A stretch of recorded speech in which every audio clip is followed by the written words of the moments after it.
The wind howled down the mountain like a pack of wolves, sharp, savage, unrelenting. It scraped against the walls of the inn with claws of ice and flung fistfuls of snow across the windows until the world vanished behind a white veil.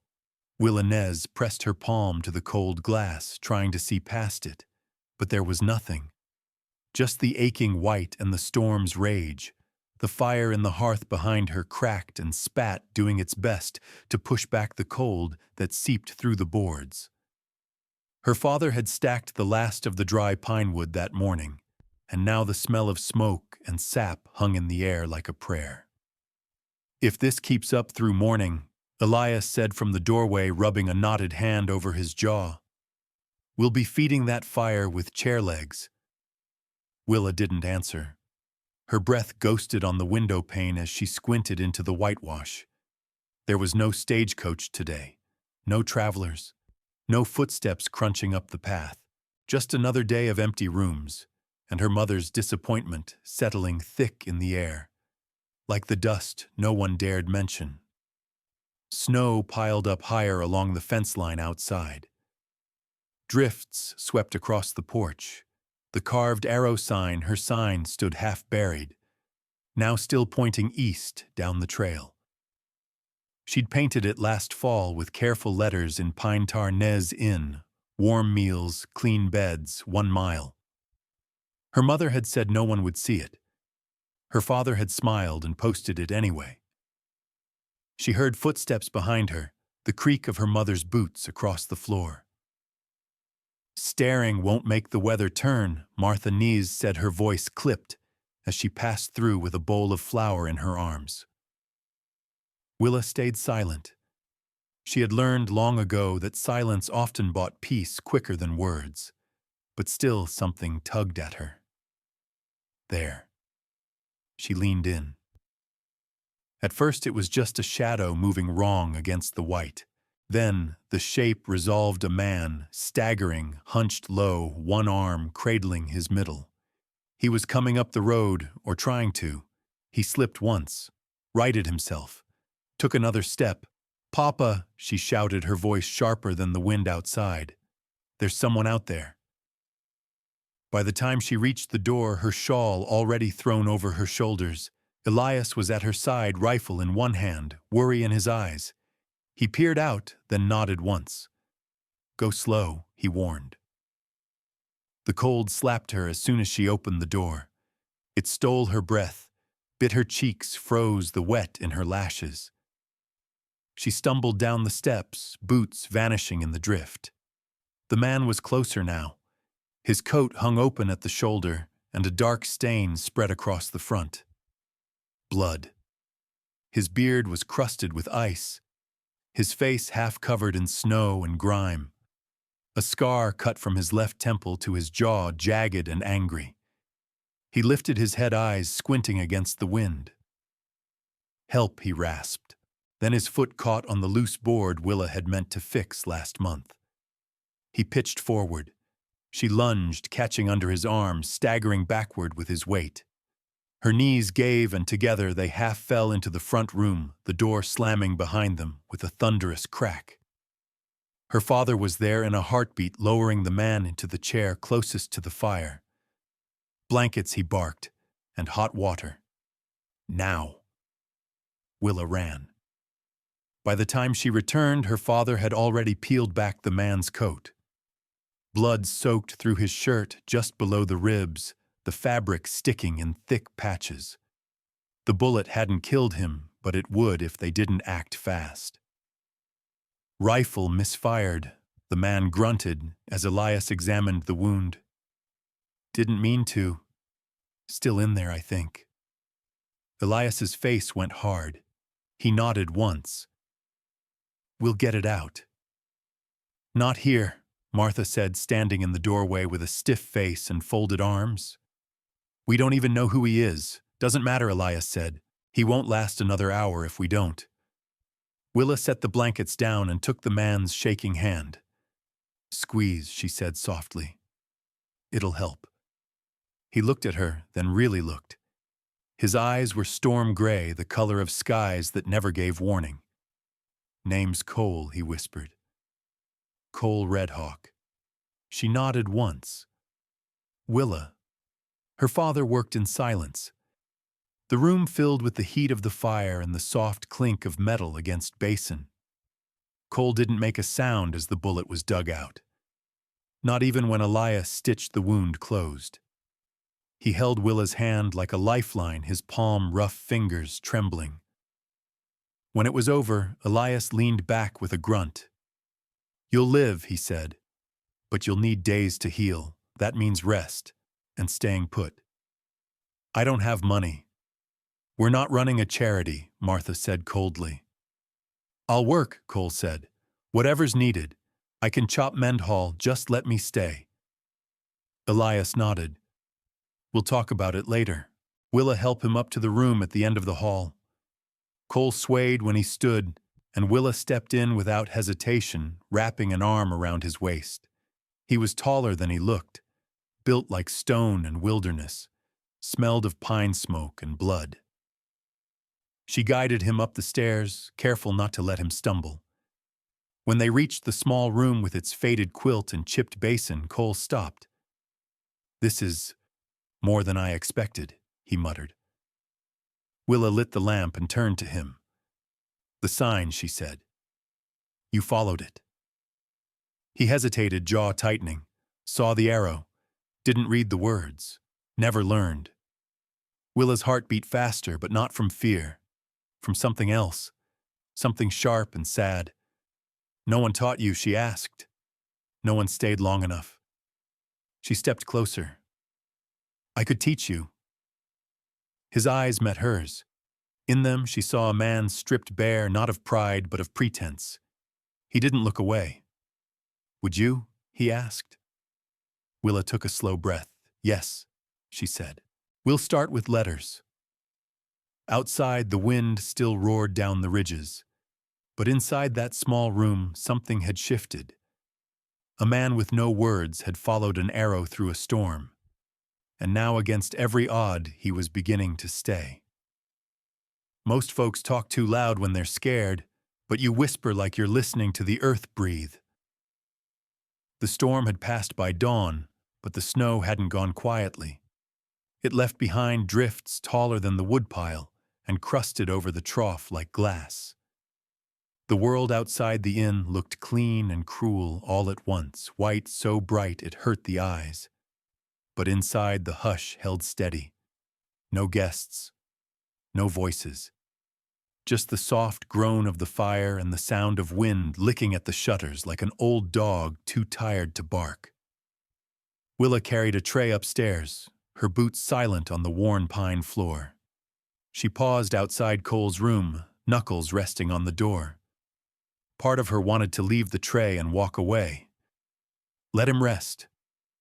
Let him be, but something deeper, a flicker that hadn't dimmed since last night, pushed her to knock. It's open, came the voice, gravel low but not hoarse. She eased the door open. Cole sat propped against the headboard, a blanket wrapped around his shoulders, hair still damp from the snowmelt. He looked better, not well, but alive. The wound at his side was bound in clean cloth, and someone, probably her father, had left him a chipped book on the nightstand. It hadn't been touched. I brought food, she said, setting the tray on the little table beside the bed. And coffee. His gaze flicked to the steam curling from the cup. Bless you. She almost smiled. We don't say that around here unless someone sneezes. He raised an eyebrow. You serve coffee hotter than sin, and you've got rules about blessings. She shrugged. Keeps life interesting. He took the cup with careful hands, then nodded toward the book. It's in English, right? Yes, figures.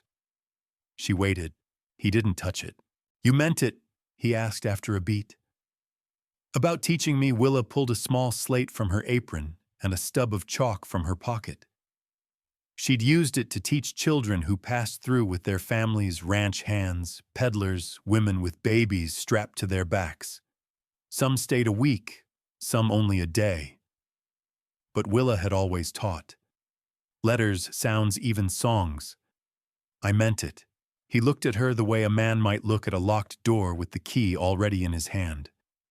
Suspicious of miracles. You ready now, she asked. Cole grunted. Reckon I'll never be ready. Might as well start. She drew a big A on the slate and turned it toward him. This is A, like an apple. I've never had an apple that didn't taste like dirt. Fine, she said, hiding a laugh. Then A like in axe. That made him smile. Better. She handed him the chalk. He stared at it like it might explode. You hold it like a nail. Don't press too hard. He copied the letter slow and clumsy. It came out crooked like a fence post in mud. Again, she said. By the 5th try, it looked like an A. Good, she murmured. He looked down at it. I've worked with horses my whole life. Can read brands, know their moods, even the silent ones. But words never got the hang of 'em. You weren't given a fair chance, Willa said.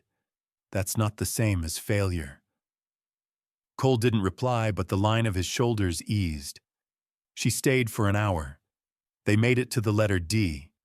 His hands steadied, his brow furrowed less, and when she rose to leave, he cleared his throat. Willa. She turned. Why do you care? She paused, because someone should. That night she found her father on the porch, oil lamp swinging beside him. He was mending the boot scraper with a quiet hum in his throat. Elias Nez never said much, but his silence spoke volumes.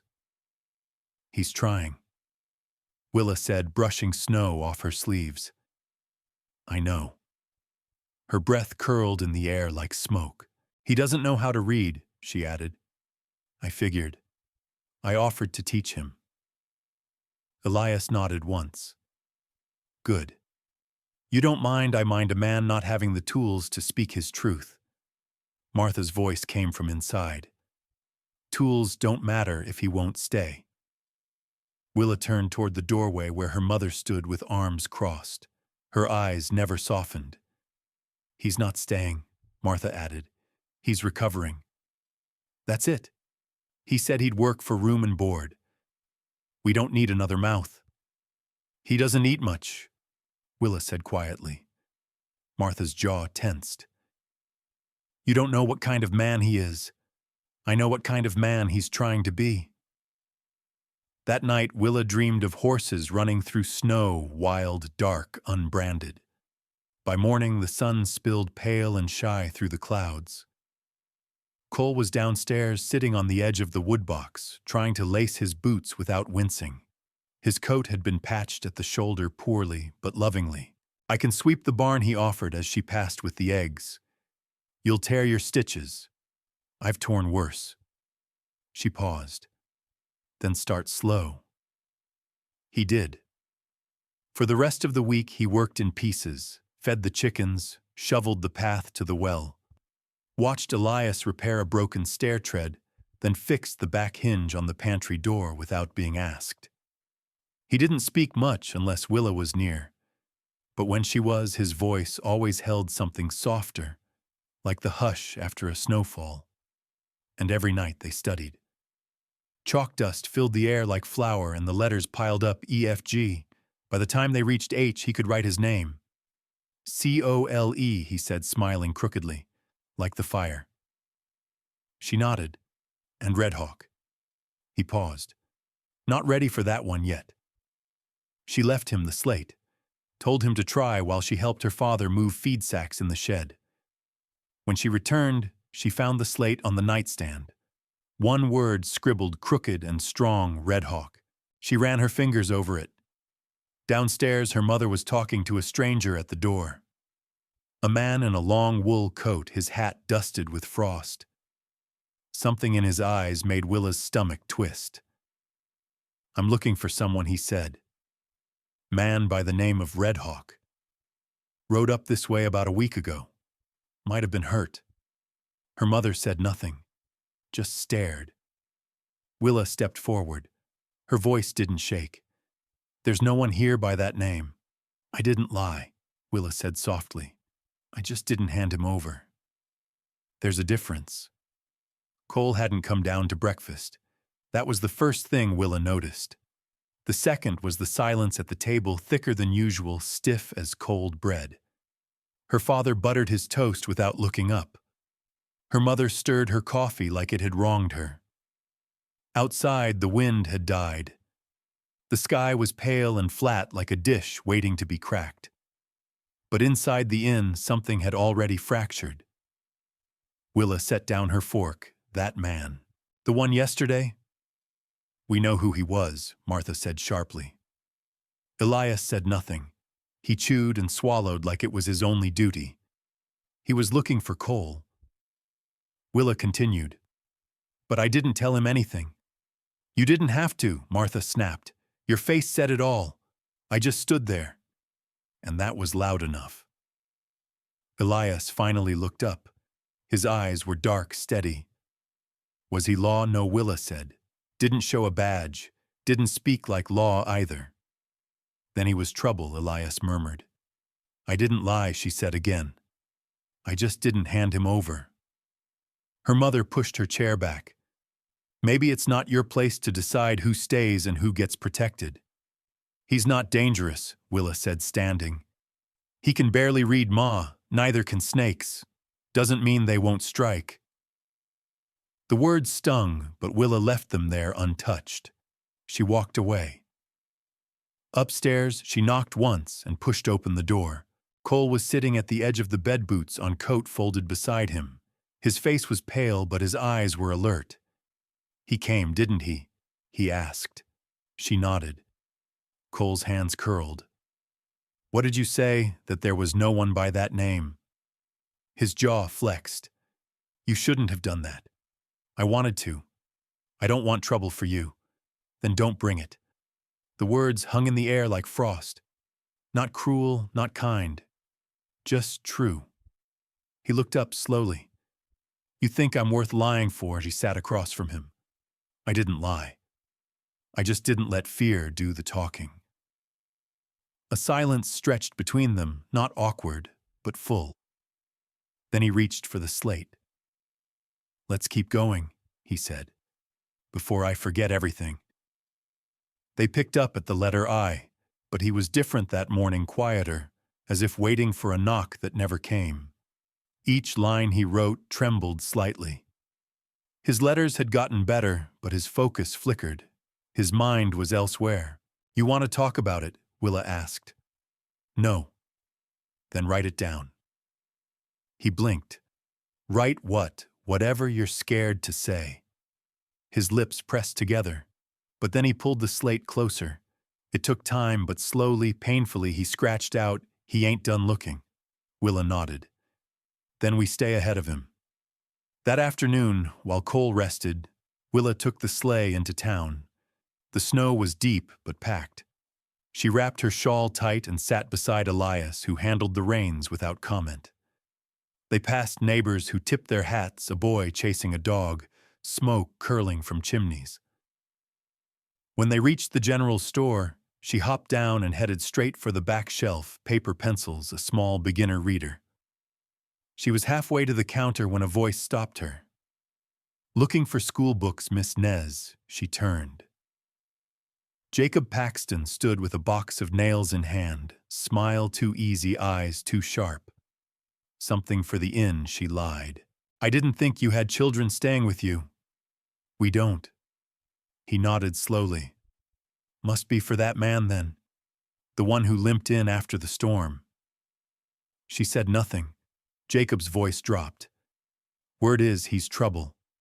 From whom folks talk. Well, maybe they should listen instead. He stepped closer, not threatening, but close enough. I'm just saying if something happens, folks'll remember who sheltered him. She looked him dead in the eye. Then let them remember I did the right thing. Back at the sleigh, Elias said nothing, but his fingers tightened on the reins as they rode home. That evening, Willa handed Cole the beginner reader. His eyes flicked over the cover like it was made of glass. I want to help you learn faster, she said. So you can leave if you need to. On your terms. Cole opened the book. The first page had pictures. A for apple. B for boat. I'm no good at fast, he said. You don't have to be. You just have to want it. He stared down at the page.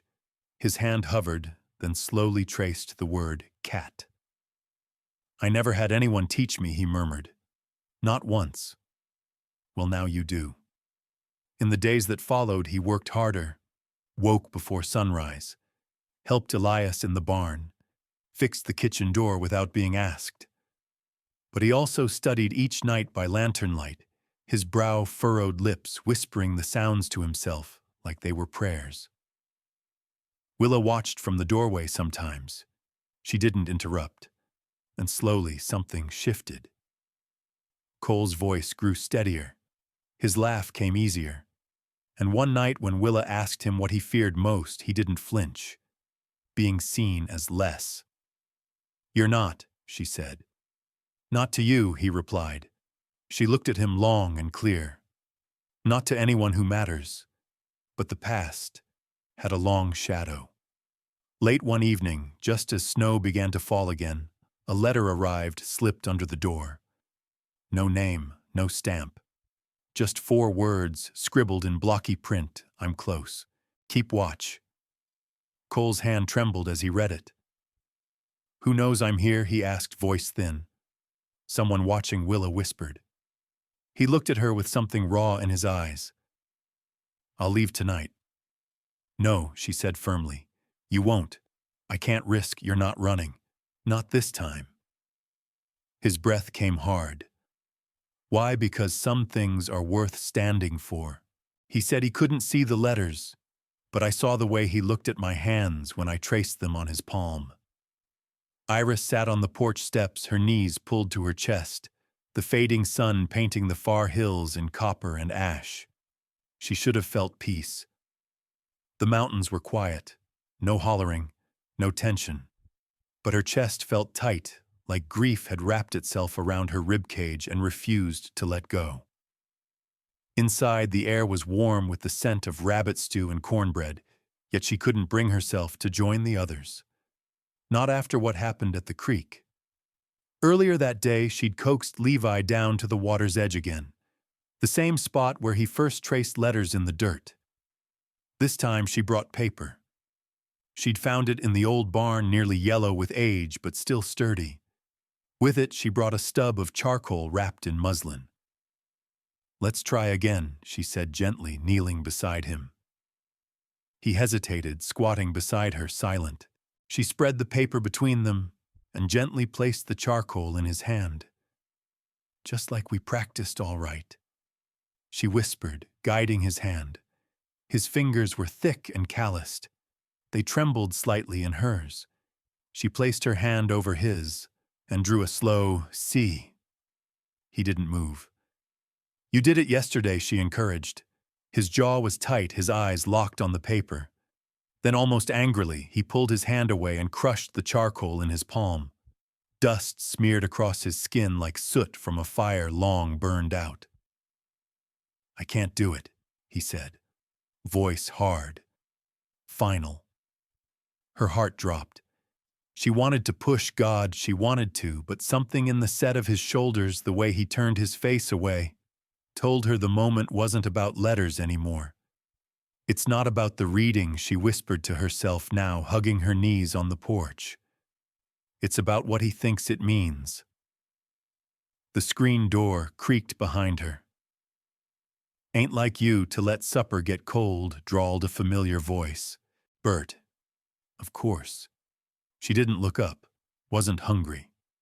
He sat down beside her, his joints cracking as he settled on the step with a soft groan. For a while they didn't say anything. I saw what happened at the creek, he said after a spell. Don't hold it against him. I'm not. Her voice was quiet. He wants to learn. I see it. But something stops him, and he shuts me out. Bert nodded slowly.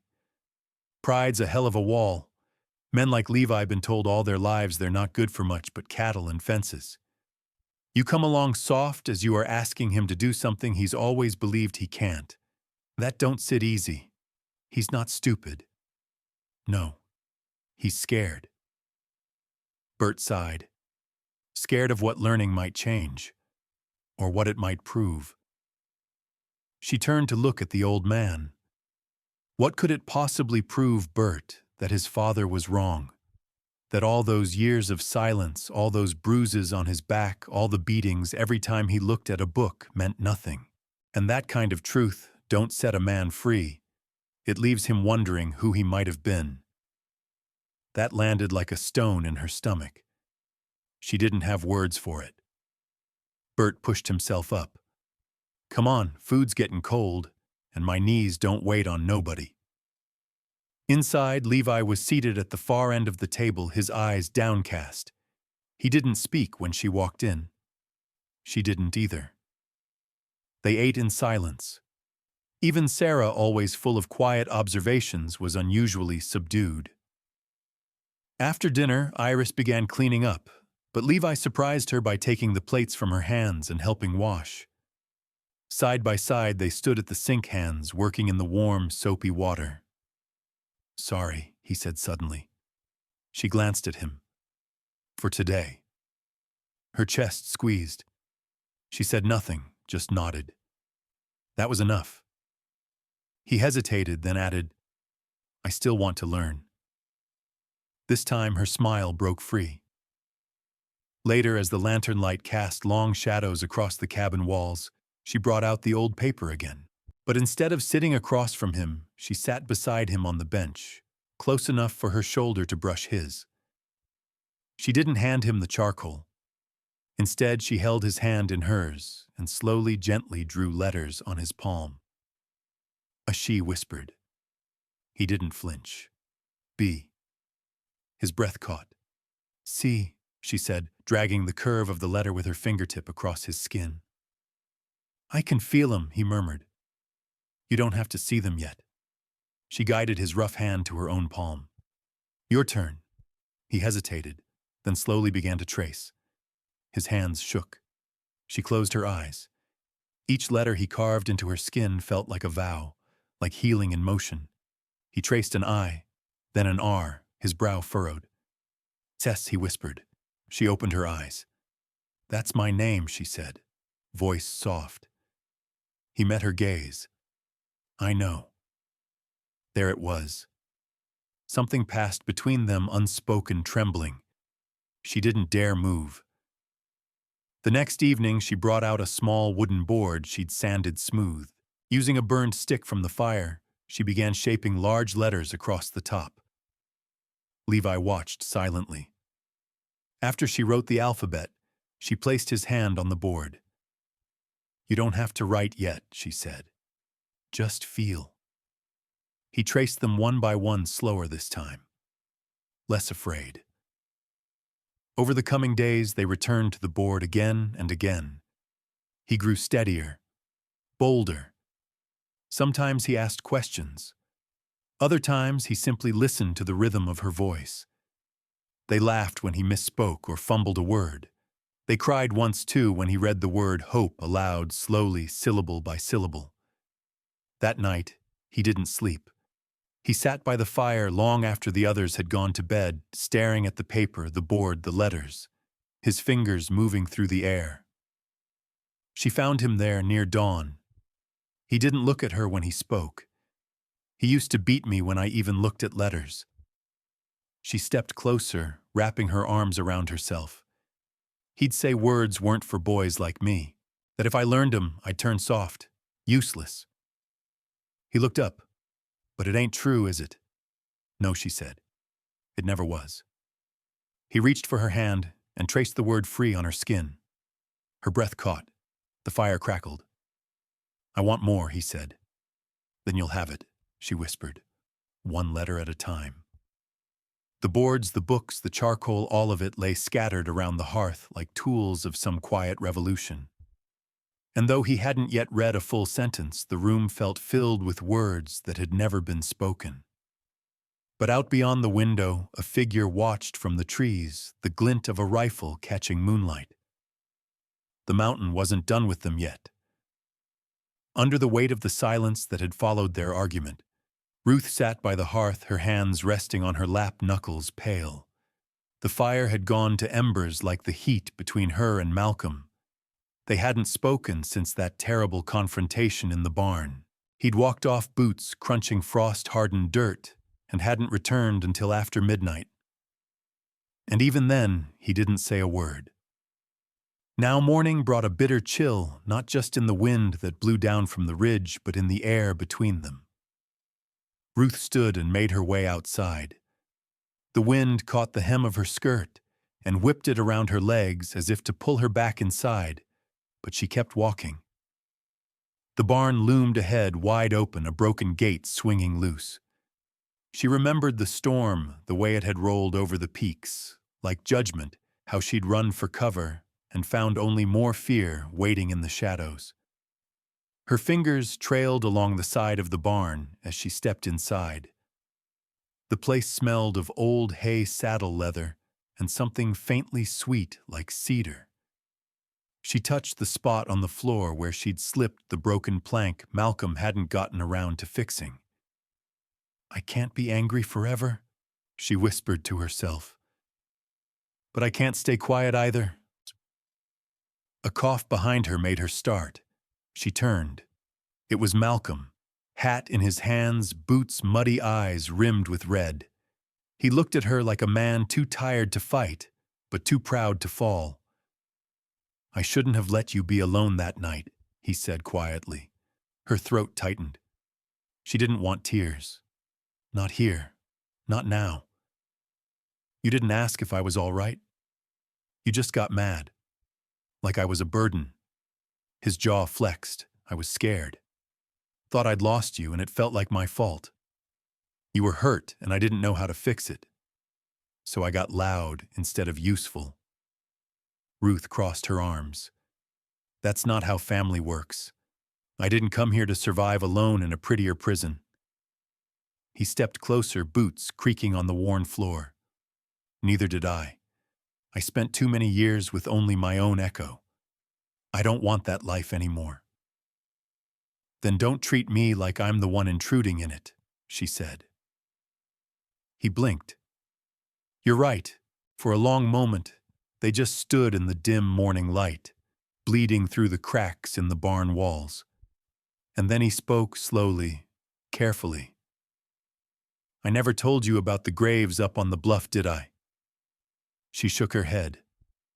"My wife and daughter died in a rock slide years ago. They were on their way back from town. Wagon didn't stand a chance. I buried them with my own hands before the first snow fell."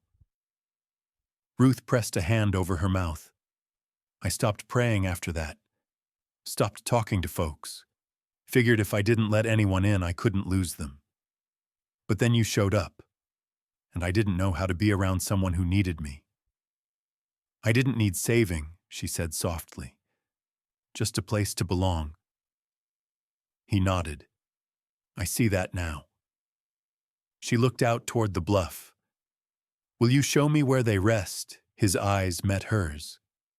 "Yeah, I think they'd like that." They walked in silence up the narrow path behind the barn, past the lean-to shed and the rusted windmill.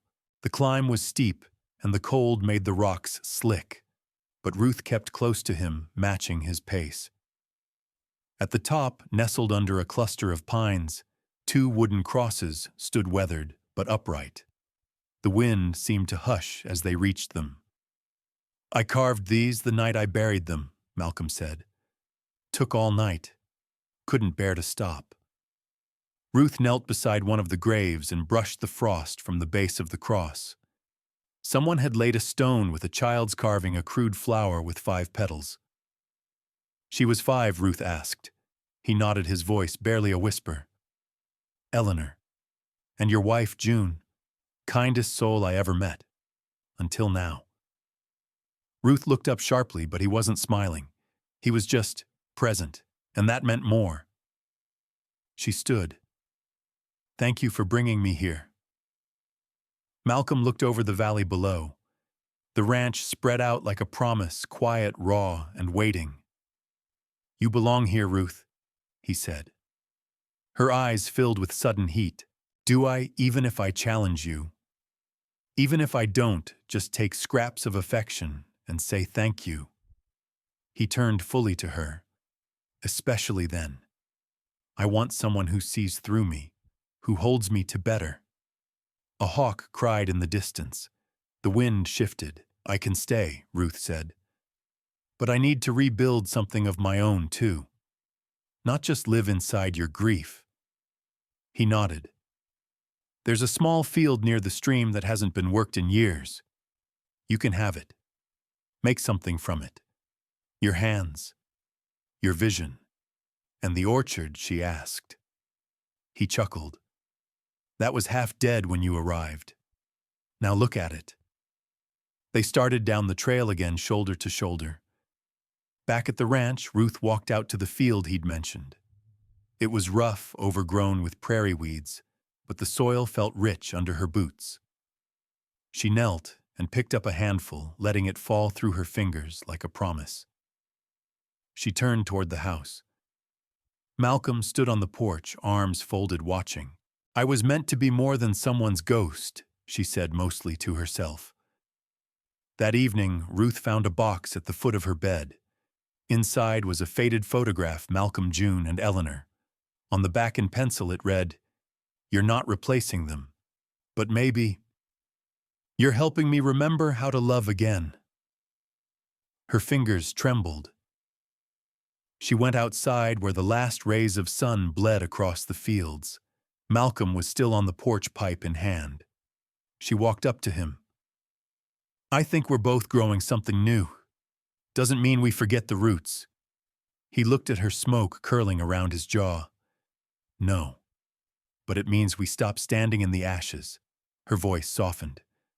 "Let's try again. Both of us." He tipped his head. "With you, Ruth?" "I'm willing." The quote for this chapter echoed in the silence between them. "You belong here," he said, not out of duty, but finally out of truth. And with those few words, the thaw truly began. "She's wearing my mother's necklace." The first thing Ruby noticed when she stepped into the drawing room was the necklace. A sapphire pendant the size of a teardrop glinted in the firelight, nestled against a collarbone that didn't deserve it. Ruby had been 9 the last time she saw it, tugging at the chain in her mother's hands as they laughed over a memory of the summer before her father left. It had been promised to her, spoken over warm bread and cinnamon butter, in a moment no one else remembered, and now it hung on Ruth's chest like a trophy. Ruth stood with a posture too graceful for the occasion, as if the ranch weren't falling apart just outside the window. She greeted the sheriff with practiced charm, the kind that made men tip their hats and forget their suspicions. Ruby didn't speak. She only stared. Sheriff Kincaid caught the tension immediately and cleared his throat louder than needed. "Mrs. Walker," he said, nodding toward Ruth. "I just need to finish up the report. Need your statement before I leave." Ruth smiled sweetly, brushing her dark skirt smooth. "Of course, Sheriff. Anything for justice." She turned her eyes, sweeping past Ruby like she was a speck on the floorboards. Ruby clenched her jaw. "That necklace. It belonged to my mother." The room stilled. Kincaid froze halfway to his notebook. Ruth blinked slowly like she'd been slapped by something soft and silly. "I'm sorry," Ruth said, drawing a hand protectively over the pendant. "Your mother." "Oh, I don't think so, dear." "I remember it," Ruby said. "I remember the way it caught the light in the summer kitchen. She wore it every time Pa came home from market. That's hers." "I found this in the sewing room drawer," Ruth replied, feigning gentleness. "It hadn't been touched in years. I assumed it was fair game." Kincaid looked between them, clearly wanting to vanish. "It wasn't yours to assume anything about Ruby," said her voice, sharper now. "You weren't family. You were a hired nurse, and now I'm your father's wife." Ruth's tone was light, but her eyes flared cold. You'll have to get used to that. Kincaid muttered something about getting the paperwork from the kitchen and shuffled out. The door clicked shut behind him. For a long moment, the only sound was the fire. Ruby stepped forward until they were nearly nose to nose. "You're not fooling anyone," she said, low and bitter. "You wormed your way in while he was sick. You smiled and stirred his tea and convinced him he was loved." Ruth's lips twitched into a grin. "And he married me, didn't he? He signed everything over, didn't he? Including the necklace. You think possession makes it yours." Ruth turned her back and walked to the mantel. She lifted a small figurine, a porcelain horse Ruby remembered from childhood. "I think grief makes people blind. And you've been blind for a long time, darling." Ruby looked around the room, what used to be her mother's space. The lavender curtains were gone. The hand-hooked rug from her grandmother had been rolled up and replaced by something modern and soulless. Even the piano had been covered. She whispered, "What did you do with her things?" They were old, faded, dusty. Ruth's voice floated lightly. "I donated some. Burned the rest."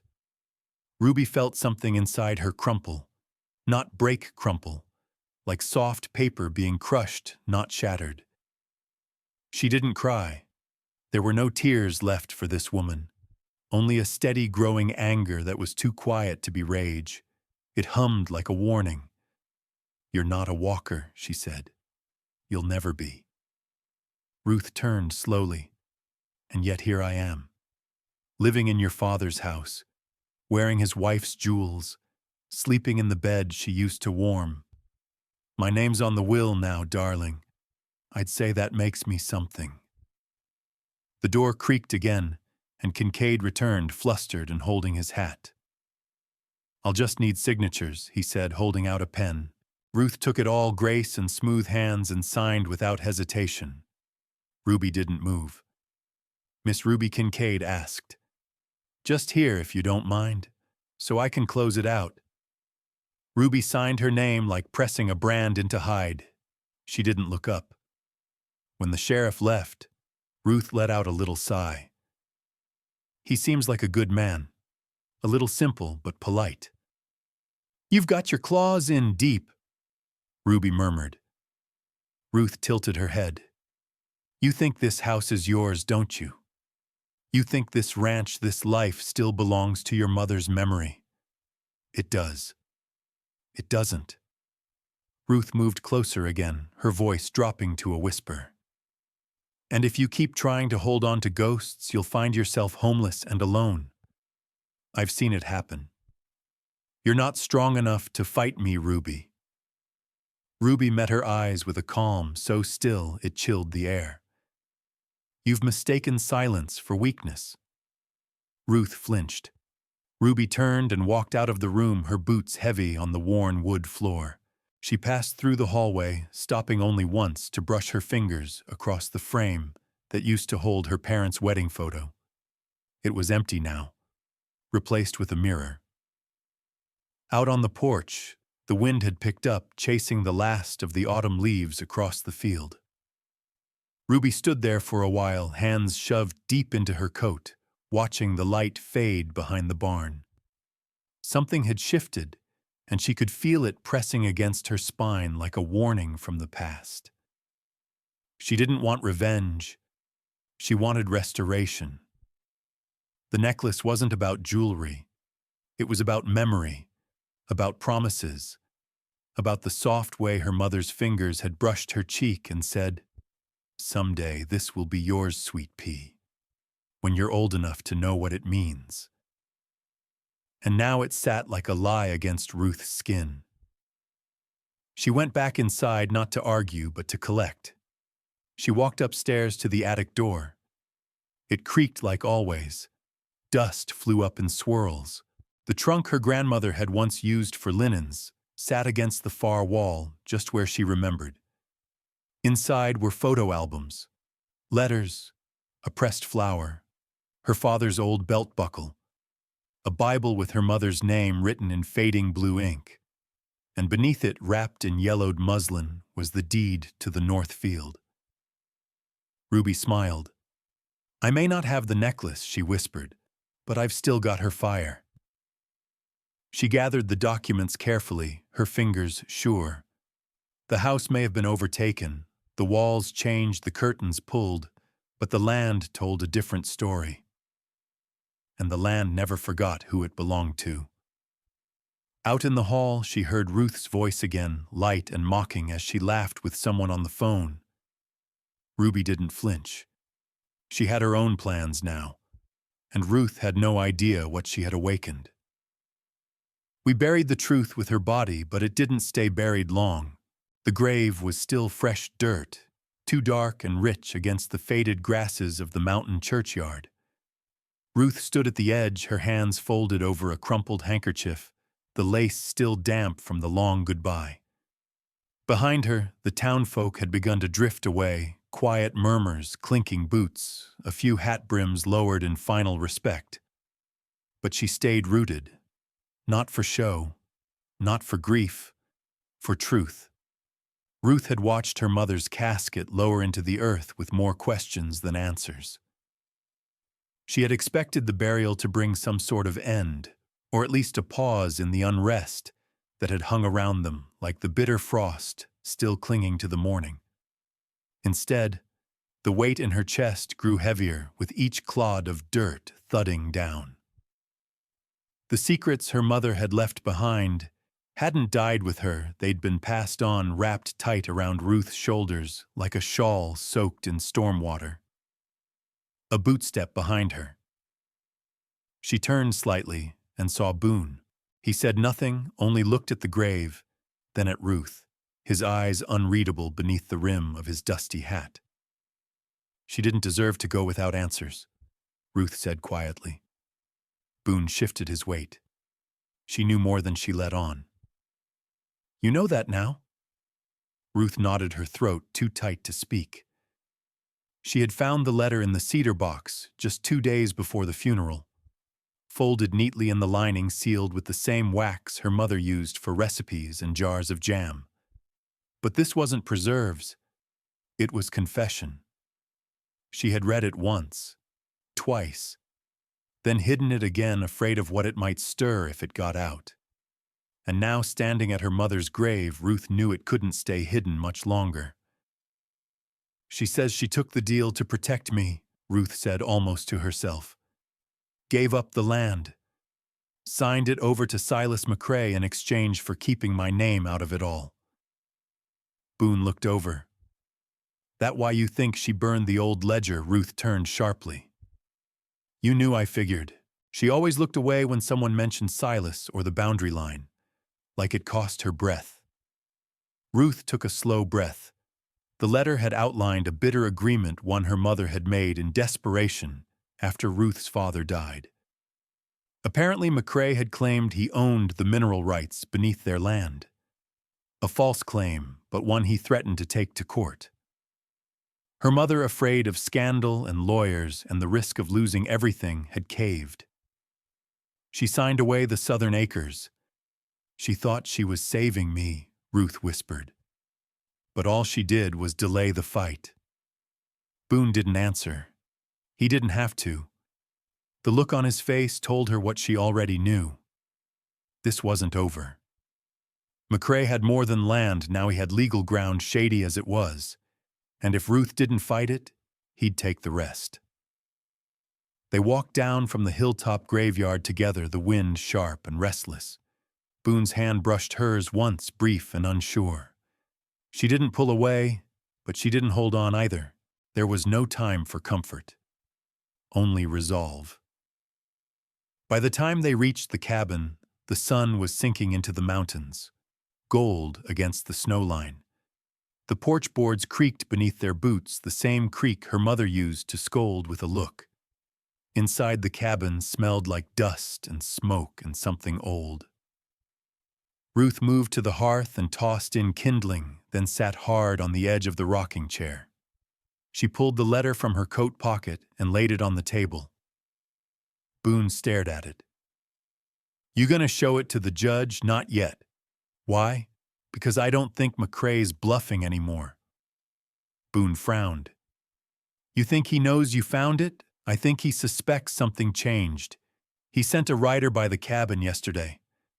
Said he was checking on my welfare. Never done that before." Boone's jaw tightened. "He's pressing you." "No, Ruth," said her voice low and certain. "He's testing me. Wants to know if I'll fold like she did." Boone leaned forward. "So what are you gonna do?" Ruth met his gaze, the firelight flickering in her eyes. "I'm going to unbury the truth. Every deed, every ledger, every word he scared out of this town." Boone nodded slowly. "That'll bring trouble. I've lived under his shadow long enough." So did she. "I won't die under it." That night, Ruth couldn't sleep. The walls creaked. The wind rattled the tin. She kept thinking about the way her mother's hands trembled those last weeks. The way she said Ruth was stronger than she ever dared be. It wasn't just praise, it was apology. An unspoken plea to do what she hadn't. Ruth rose before dawn, pulled her coat over her nightdress, boots half-laced. She walked to the barn where the old ledger her father had kept was hidden in the loft rafters. She climbed the ladder, her fingers stiff with cold, and found the board that creaked twice when stepped on. She pried it loose. There it was, wrapped in oilskin brittle at the corners. The book that told the truth. Back in the cabin, she cracked it open. Names, dates, signatures. Her father's slanted hand documenting the land deals, the grain trades, and tucked in the back one entry in a different ink. Paid in full with gold and blood for the southern acres. Let no man say it was fair. The handwriting was her mother's, and beneath it another line. One Ruth hadn't seen before. "Ruth, if you find this, know I never gave it willingly. I only wanted to shield you." She pressed her palm to the page, the paper soft like old skin. And she knew then that her mother had left more than a secret. She had left a charge. Before noon, Boone returned with news. Saw Silas's men near the creek, surveying, poking stakes into the ridge. Ruth didn't flinch, then let him mark it. "He's walking on my father's grave." Boone looked at her for a long second. "You want me to ride to Judge Timmons?" "No," she said, tucking the letter into her satchel beside the ledger. "I'll ride." Boone stepped forward. "You sure?" She met his gaze. "We buried the truth with her body, but it didn't stay buried long. Now it's rising, and I'm not running from it." She closed the satchel and tightened the leather strap. As she stepped outside, the wind caught the edge of her coat, carried the scent of ash pine and something older justice long delayed. And in the distance, just beyond the ridge, a shadow moved along the trail. A rider waiting, watching. McCrae never did like being second to a woman. But Ruth was coming, and she carried the weight of every silent woman buried before her. He still couldn't read every word, but he could read her face, and it told him she believed in him. The courthouse stood like an old man trying to look proud, its whitewashed columns streaked with age, its wooden steps sagging at the center from years of heavy boots and heavier burdens. Ruth sat stiff in the front row of the hearing room, fingers clasped tight around her satchel. Boone stood by the door, tall and unmoving, a carved figure in denim and dust eyes locked on the proceedings like a man watching a coming storm. Judge Timmons flipped through the brittle ledger, the one her father had written in, and her mother had signed, pausing at that one line, paid in full, with gold and blood. Silas McCrae sat at the opposing table with his lawyer, a younger man in a slick coat, who looked more Eastern than local. Silas hadn't spoken much, but he didn't need to. His presence in the room, the sharpness of his suit, and the quiet threats stitched into his glances carried more weight than any words. Ruth breathed slowly, her ears full of the soft scrape of paper and the judge's tired sighs. Outside, the wind knocked against the windows. A hawk cried over the rooftops. "I have reviewed the documents provided," Judge Timmons said, his voice gravel over timber. "This ledger raises serious questions about the legitimacy of Mr. McCrae's claim to the southern tract of the Rollins land." Silas's lawyer rose, all pretense of charm dropped. "Your Honor, the documents are circumstantial at best. There is no notarized deed revoking the current claim. These are family papers, emotional, sentimental." Ruth stood. "They're the truth." The judge looked at her. "Miss Rollins, I'll ask you to let your advocate speak for you if you have one." She glanced at Boone. He stepped forward but stopped short. His hands curled at his sides. "I speak for myself," she said firmly, and the room went quiet again. She stepped into the open floor, her boots loud on the plank boards. Her heart beat in her ears, but her voice stayed steady. "My father logged every deal, every head of cattle, every acre leased. My mother added that line the day McCrae forced her hand. She wrote it to protect me, but she knew one day I'd find it, and I did." Silas shifted barely, but enough for Ruth to catch it. A flicker of unease passed over his face.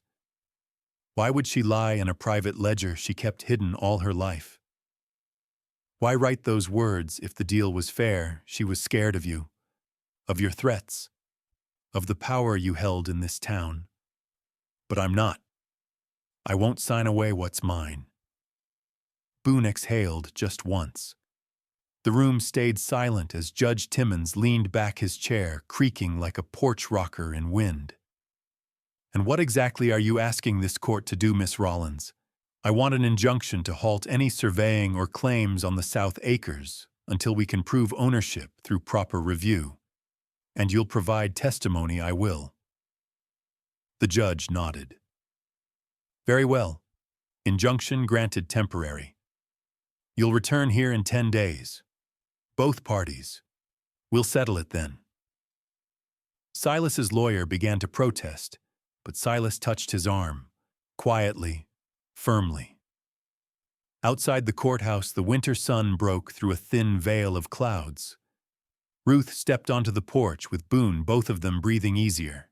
"You did good," Boone said.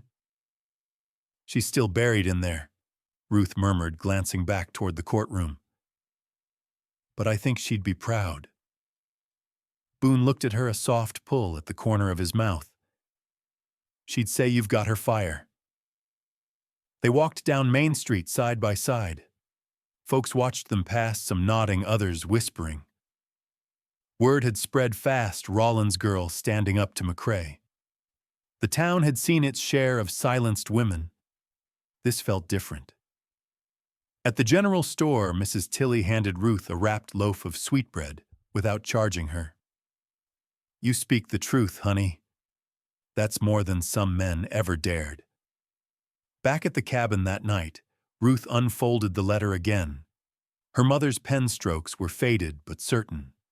Boone sat at the table beside her, sounding out words from a page she'd written for him. She had started teaching him more seriously since that morning in the barn. First his name, then the names of the ranch horses, then short phrases. She'd drawn pictures beside each word to help. Tonight he struggled through a sentence she had scribbled just before supper. "You are strong. You are worth the words." He stumbled on worth, hesitating, then trying again. Worth," he muttered. "That's right," she said. He looked up. "Still can't read like you." She touched his hand, her fingers resting against the calluses. "You don't need to read like me. You need to read like you." He didn't speak for a while, just stared at the page. Then his eyes rose to hers. "I've always known what folks think when they look at me. That I'm slow, unlearned, maybe half wild. They don't know you." "No," he said. "But you do." A log cracked in the hearth, sending sparks up the flue. Boone turned toward the flames. "I used to think letters were like locked doors," he said. "Ones I didn't have a key to. But with you, it's like you're holding the door open." She smiled faintly. "You're the one stepping through." He still couldn't read every word, but he could read her face, and it told him she believed in him. And that was worth more than 100 books. They sat that way until the fire burned low. Boone rose, finally folding the paper like something precious. He tucked it into his shirt pocket. Ruth watched him walk to the door. Then she followed. He stepped out first, pausing under the stars. "You think we'll win? I think the truth's harder to bury than people think." Boone nodded. Then after a long pause, he said quietly, "I've been working on something." He reached into his coat and pulled out another paper. This one he had written himself, crooked lines, rough spelling, but the effort was clear. Ruth took it, unfolding it with care. "Ruth, thank you for the letters, for the truth, for being the kind that don't give up." She looked up at him, her throat thick. "I had help," he said, almost shy. "Ezra read it back to me, said it sounded like something real." "It is." She pressed the note to her chest, her eyes shining. In the distance, an owl called once. Snow began to fall, light as breath. Boone stepped closer. "I might not ever read perfect." "That's not the point," she whispered. "You see clear. You've always seen clear." They stood together beneath the wide Montana skyflakes catching in their hair. Somewhere in the silence between them was a promise. Not written, not spoken, just understood.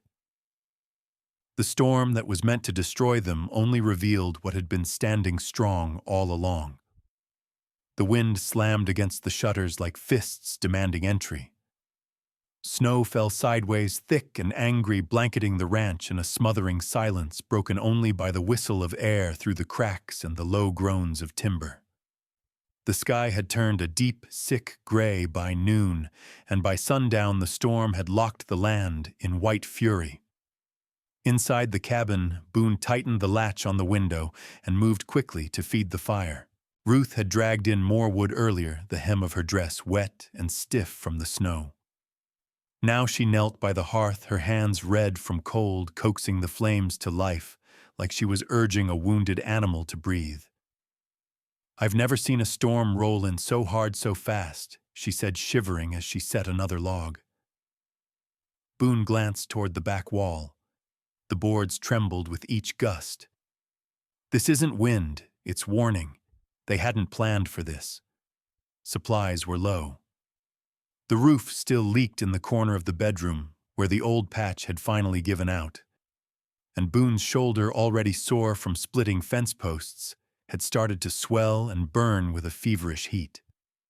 Ruth noticed it first, how he winced while pulling the kettle from the hook, how his right arm hung low and stiff. "You need to lie down," she said. "Ain't time for that. You won't be any good to anyone if that shoulder goes septic." He looked at her, but didn't argue. That alone told her everything. She led him to the cot and helped ease him down. The fever had already sunk into his skin, leaving his face pale under the shadows. She wrapped a blanket around him and fetched the small tin of salve from her mother's old sewing box. The one she'd used on Ruth's scraped knees and splintered palms, back when life was simpler and pain came in smaller doses. Boone didn't flinch as she pressed the salve against the swollen skin, but his jaw tensed. Didn't think it had come to this. A storm like this. Now. Ruth looked up from her work. "What do you mean now?" He didn't answer at first, just stared at the wooden ceiling, at the way the lantern light flickered across its beams. "I was gonna leave." The words dropped like stones. She pulled her hands back. "What before the hearing? Before all this? I thought I was in the way." Thought I'd done what I could, and maybe it was time to disappear again. Her voice was low. And you didn't. He turned his head toward her. Because of you. The silence between them thickened. Outside, the storm wailed louder. She sat back on her heels, heart pounding like a hammer in her ribs. I've always done things alone, she said. Always figured it was safer. If folks didn't see me cry, they wouldn't know where to cut. Boone's gaze didn't move. You let me stay. You gave me more than anyone else ever did. You stayed when it was easier to walk. The walls creaked. A loose shutter slammed open and shut. Then came the sound. Neither of them wanted to hear the groan of the barn door tearing free. Ruth was up first. Boone tried to follow, but she pressed him back. Don't you move. He growled something under his breath, but the fever was winning. His limbs wouldn't obey him. She wrapped her coat around her shoulders and grabbed the lantern. The cold punched her as she stepped outside like hitting a wall of ice and fury. The snow came sideways, needling her skin, and the wind snatched at the flame in her lantern. She made her way across the yard to the barn, the light swinging wildly in her hand. The doors had blown open. Inside, the horses were screaming, eyes wide, stomping in their stalls. Easy, she called over the roar. Easy now. She pushed the doors shut, jamming a rusted hoe into the latch to hold them in place. One of the young colts had broken its lead and was slipping on the straw-slick floor. She grabbed the halter and pulled him back, murmuring soft, steady things, her hands strong despite the cold. When she returned to the cabin, soaked and shaking, Boone was sitting up, pale as paper. I told you not to move, she said, falling to her knees beside him. You went out in that. His voice cracked with worry. Someone had to. He reached for her hand. His was shaking too. You keep holding this place together, he said. And me. She let her head rest against his chest, hearing the weak but steady thump of his heart. I'm scared, she whispered. Not of the storm, but of losing it all again. Of being left behind. You won't be. The fire popped beside them. Outside, the wind howled like a wounded animal, but inside the cabin held. Later that night, Ruth wrapped them both in quilts and sat close as Boone dozed, drifting in and out of fevered sleep. The wind still screamed, but something had shifted in her. The fear hadn't disappeared, but she understood now it was a part of the fight, not a reason to run. She looked at Boone, sweat beading on his brow. His lips moved like he was dreaming something deep. She reached for the Bible tucked into the drawer, her father's name still etched on the inside. Her eyes fell on a verse her mother had underlined years ago. When you pass through the waters, I will be with you. When you walk through the fire, you shall not be burned. She closed the book, heart settling like dust after a windstorm. The storm that was meant to destroy them only revealed what had been standing strong all along. By morning, the wind had eased and the snow lay heavy but still. Boone's fever had broken. Ruth stepped out into the white world, her breath clouding before her. The barn still stood. The cabin had held. The land had not surrendered. She stood there for a long time, boots buried in the snow, watching the sun rise like a quiet promise. Her fingers brushed the letter in her pocket, the one Boone had written in crooked lines. Her heart folded around it like a prayer. The wind might come again, but now she had roots, and so did he. I came for the deed, but I stayed for the hands that held it without trembling. The snow didn't melt so much as it was carved away by time and sunlight. A week passed. The air thinned, crisp but kinder. Ruth moved slowly through the morning, her coat open, now the earth beneath her boots hard, but no longer hidden. Boone leaned on the porch rail, shoulder bandaged and healing, though every movement still brought a dull ache. He watched her walk the fence line, a pail in one hand, salt blocks tucked under her arm like she was built for this life. And maybe she was. Maybe she always had been. No inheritance had changed her. The storm hadn't either. She moved through every season the same way, determined, upright, steady. Behind him, the screen door creaked. Deputy Mallory stepped onto the porch. He took off his hat, turned it slowly in his hands. "She's got her hearing this afternoon." Boone nodded. "She's ready." Mallory glanced toward her. "I figured, but it ain't about ready. It's about proving to folks who still see a girl playing house on a dead man's land." Boone's jaw tightened. "Let 'em try her. She won't flinch." Ruth joined them moments later, face flushed, sleeves rolled up. "What is it?" Mallory gave a half smile. "I came for the deed, Miss Bennett. It's procedure. County needs to see it again before the court closes its decision." She wiped her hands on her apron and disappeared into the house. Boone watched her go, heart thick with something like fear, but not the kind that runs. The kind that stays and waits to be proven wrong. Ruth returned with the envelope. It was creased and weathered now, like it had lived in her coat pocket for 100 lifetimes. She handed it to Mallory without ceremony. "You nervous?" he asked, looking over the paper. "No. You should be. Judge Rollins don't like complications." She folded her arms. "Then he'll hate the truth." Boone gave her the barest nod. Mallory stared at the deed a moment longer, then tucked it into his satchel. "I'll see you at the courthouse." She watched him leave the dust from his tires, lifting briefly, before it vanished into morning light. Inside, Boone poured coffee and set 2 cups on the table. Ruth sat across from him. Neither of them spoke. Words had worn thin over the past few days, too small for what they carried. He cleared his throat. "What are you thinking?" She traced the rim of her cup. "That if they take it, I'll walk away. Not because I lost, but because I refused to kneel." He leaned in. "You won't have to walk away. That land knows you." "I know it too," she said. "I know every stone and root, and that barn door that sticks in the cold, and the creek that sings in spring." Boone's hand slid over hers.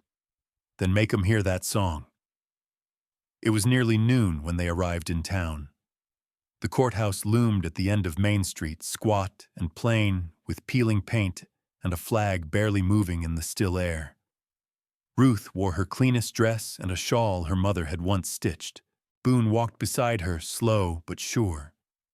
His presence was a shield she hadn't asked for but was grateful to hold. Inside the room buzzed with low murmurs. Farmers' neighbors, a few from church. Folks who had watched the ranch change hands over the years, like it was a tired mule passed from one man to the next. None of them expected a woman to hold it, let alone defend it. Judge Rollins sat behind the bench, spectacles low on his nose. His gray hair, slicked back lips, pressed into a permanent frown. On one side sat Clyde Mathers, Ruth's uncle by marriage, slick in a city suit that didn't fit right in these parts. His lawyer looked bored. Ruth took her seat at the front. Boone sat behind her, a hand on her shoulder for one moment, then gone. Rollins tapped the gavel. "Miss Ruth Bennett, you claim the deed left to you is valid, witnessed, and signed. Mr. Mathers contests on the grounds of undue influence, claiming your father was no longer of sound mind." Ruth stood. "My father may have been dying, Your Honor, but he was never out of his mind. He knew what he was doing when he signed that deed." Mathers leaned forward. The man was bedridden, feverish, alone with her for weeks. "And you expect us to believe he willingly signed away a family ranch to a girl barely of age?" Boone stood suddenly. "She ran that ranch, while he lay dying, while you waited for him to die." Rollins gave him a hard look. "Sit down, Mr. Walker." Boone sat. Ruth looked straight at Mathers. You weren't there. You never showed up. Not once. You didn't feed the horses. You didn't split wood in the dead of winter. I did. I was there when he died. I buried him with my own hands. I earned that deed. Mathers scoffed. Earned. You think this is about effort, it's land, property, law. Rollins raised a hand. Miss Bennett, do you have any further testimony? She reached into her bag and pulled out the letter. The one Boone had found. Her father's words scratched in pain but clear. She read aloud. Ruth is the strongest soul I've known. If she stays, the land stays good. If anyone questions that they never knew me. The room fell still. Rollins took the paper, studied it, then turned to Mathers. You say the girl took advantage of a sick man, but the man called her his anchor. This letter alongside the deed makes your case weak. Mathers stood. I appeal, you're welcome to. Rollins interrupted. But this court finds the deed valid. The land belongs to Miss Bennett. Gasps scattered through the room. Ruth stood straighter. Boone gripped the back of the bench, jaw locked. Mathers turned on his heel and left his lawyer trailing like smoke. Outside, the sun was high and sharp. Ruth blinked against it. Boone stepped close, his hand finding hers. You did it, he whispered. No, she said. We did. The crowd thinned. Some nodded in respect. Others didn't. It didn't matter. Ruth climbed the courthouse steps slowly, then turned and looked out over the land that stretched beyond town. Fields waiting to be sown, fences waiting to be mended, a ranch waiting for its rightful keeper. She squeezed Boone's hand. I came for the deed, but I stayed for the hands that held it without trembling. He smiled, quiet and full. They walked down together past the benches, past the whispers, toward the truck, toward home, where the land was still there, waiting. The land was mine, but it was the way Boone looked at me like I'd carved the ranch from stone that made me believe it. The wind settled that morning. Not stilled, just quieter, like it had made peace with the valley. The house creaked gently in its bones, wood warm from the sun rising over the hills. Ruth stepped barefoot onto the porch with her coffee, the steam curling against her cheek, like a breath from the land itself. It smelled like pine sap, dirt, and the faint memory of snowfall.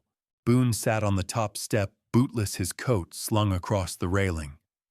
His arm still healed in stiff movements, but the color had returned to his face. She joined him in the silence. It was the kind that didn't beg to be filled. It felt earned. The court had ruled just days ago. Her name was now on the deed, the ink dry, the battle won. Yet even now Ruth moved carefully, as if the land might vanish if she walked too hard upon it. She'd spent her whole life bracing for someone to take something from her. But today, nothing had been taken. She glanced at Boone, who studied the fields like a man seeing scripture in every fence post. Looks different now, she said. He turned to her, brows lifted. What does the land? It's mine now. But it feels like it's finally breathing back. Boone nodded slowly. It was always yours, even when the paper didn't say so. She smiled faintly. Funny thing. It took a judge's gavel for me to believe it. They sat that way until the sun tipped higher. Then came the sound of hooves down the road and Boone stood. The rider was young, barely more than a boy hat too big for his head, and a letter clutched in one hand. He pulled up at the gate and shouted Boone's name. Boone moved down the porch steps, favoring his side. The boy handed him the letter. Came through town with the post. Figured it was urgent. Boone thanked him. The boy tipped his hat to Ruth and galloped off. Ruth watched Boone open the letter.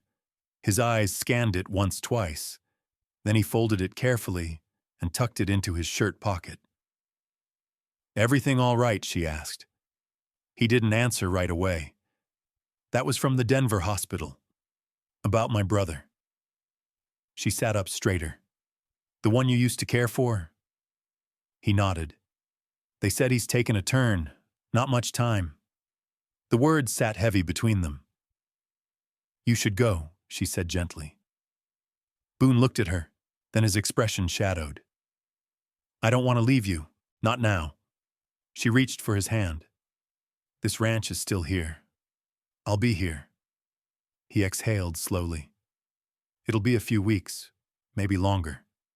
She nodded. "You'll come back." He searched her face. "You believe that I have to?" He let the silence stretch before pulling her into a slow, firm embrace. "You keep walking those fence lines. Keep the creek singing." "I will." That night, she packed him a satchel with jerky biscuits and one of her father's old flasks. Boone saddled the horse at dawn, the sky blushing with the start of day. Ruth walked him to the gate, her coat wrapped tight, her fingers trembling just a little. He turned in the saddle. "You're not alone, Ruth." She managed a smile. "I know." He tapped his hat, and then he rode. The days that followed settled into an odd rhythm. Ruth worked the fields, mended the barn roof, shoveled paths where spring thaw made mud near the chicken run. Clara came by more often now, sometimes with her boy in tow, sometimes just to sit and peel apples on the porch. They didn't always talk. That was the comfort in it. Some folks knew how to just be there without explaining why. One afternoon, as she patched a hole in the front corral, she caught sight of old Henry Dawson riding down the hill. He was Boone's friend, the quiet one with the eyes that missed nothing. He dismounted and tipped his hat. "Ruth." "Henry," she said, wiping sweat from her brow. "What brings you?" He looked around. Boone sent word from Denver. Her breath caught. He's fine." But his brother passed. She exhaled slowly, hand over her heart. Henry continued. "Said to tell you he'll be back in 2 days. He had to handle the burial. Said it didn't feel right leaving him without someone who remembered him whole." Ruth nodded. "Boone remembers people that way. Whole." Henry handed her a folded note. "Said to give you this." She opened it only after he'd ridden off. Boone's handwriting was rough, but steady. "Ruth, he's gone now. I sat with him. Sang that hymn you hum when you hang laundry." He smiled. "Or I like to think he did. I'll be back soon. But I wanted you to know every time I closed my eyes I saw your face.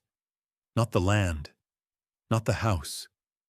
Just you standing in the field like you carved it from stone. Keep it breathing till I get back. Be."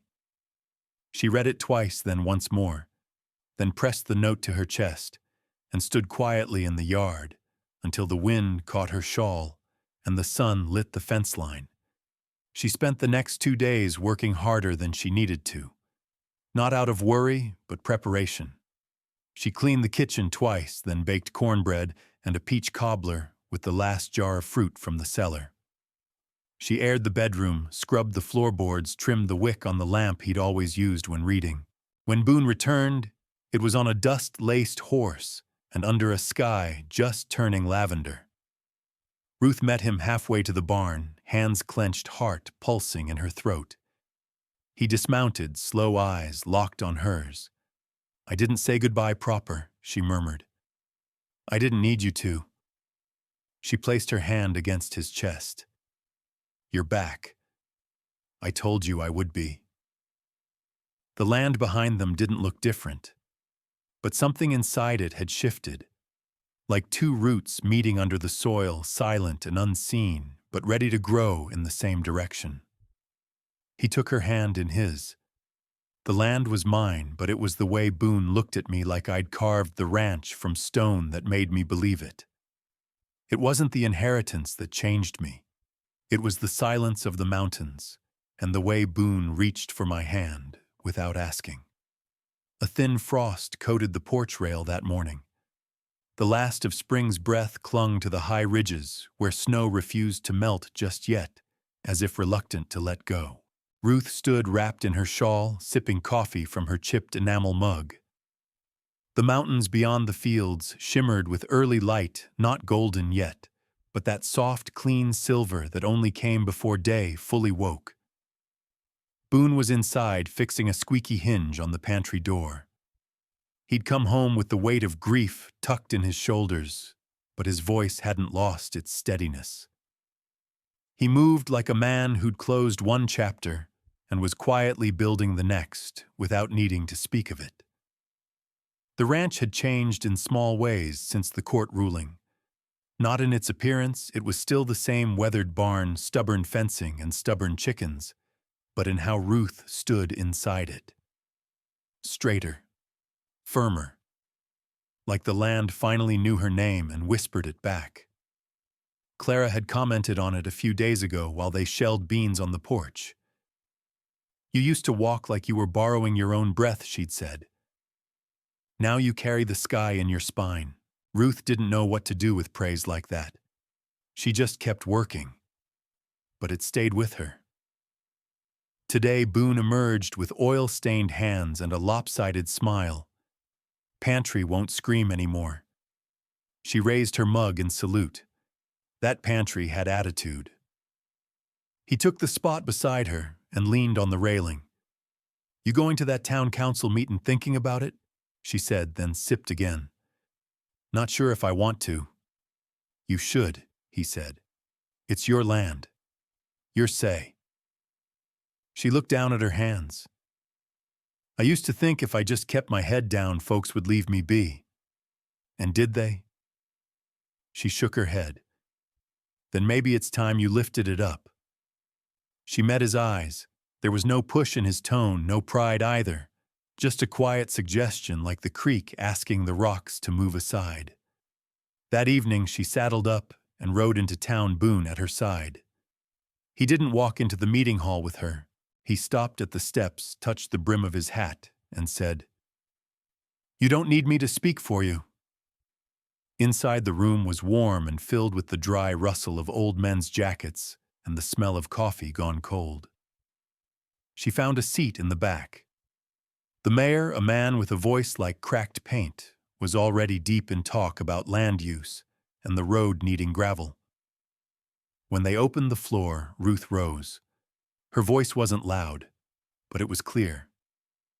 "I own the Buckner place now, and I'd like to see the school route fixed before next winter.